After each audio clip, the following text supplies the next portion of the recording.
Let's talk a little bit about conditional probability.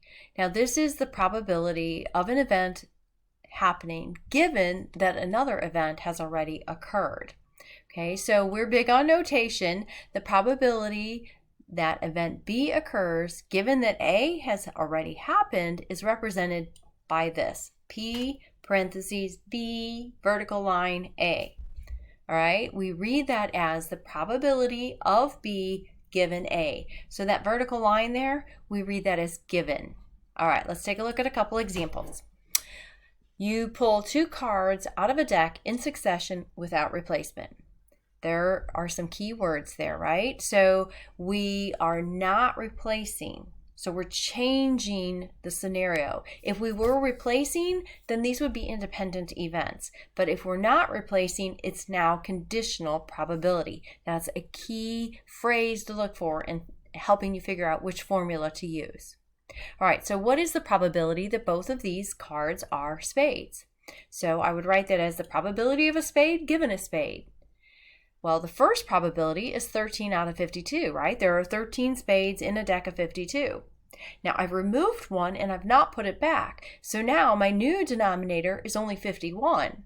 And because I removed a spade, there are only 12 spades remaining. So it's 13 out of 52 times 12 out of 51. That leads me to about leads me to exactly 1/17 and about 0.06 for a probability. What about this one? The probability you will get the ace of diamonds and a black card. You want to give it a try? Go ahead and hit pause and we'll check.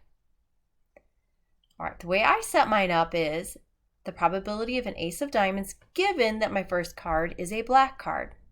I have 2 suits in that deck that are black, so 26 out of my 52 cards are black. So my first probability, 26 out of 52. Then for my ace, well, I only have 1 ace of diamonds, but I've reduced the number of cards in the deck now to 51, so it's 1 out of 51. And that leads me to a final answer here of 1 out of 102, or approximately 0.01 for a probability. If you think you're getting this, we got 2 more, and these involve marbles. So we have a bag that has 7 blue marbles and 5 red marbles.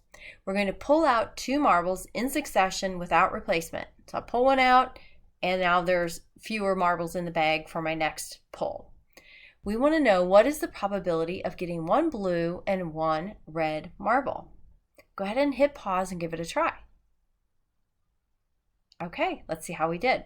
So one way to set this up is to say, what's the probability of drawing a red given that we drew a blue? In that case, we would say our first probability is 7 out of 12. That's how many ways we can get a blue marble originally. Now we keep that blue marble out, so now there are only 11 marbles left in the bag.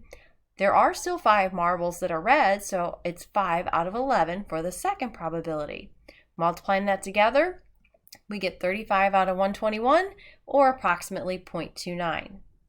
Now somebody might be wondering, well, what if we had done it the opposite way? What if the first pull was a red marble and then the blue marble? Does it make a difference? Well, it turns out it really doesn't. Because if I do it this way, the probability of a blue, given that I first drew the red, I would say, okay, the red is going to be 5 out of the 12. I still reduce the number of marbles in the bag by 1, so my second denominator is still 11. And now I have 7 blue marbles that are in the bag. So it's just rearranging the fractions a little bit, but we're going to get the same final answer no matter which way we do this. Last one.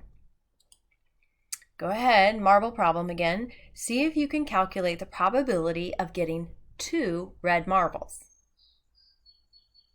All right, this is a little bit different. It's a little bit trickier, requires a little bit more thought. So we want the probability of a red given a red.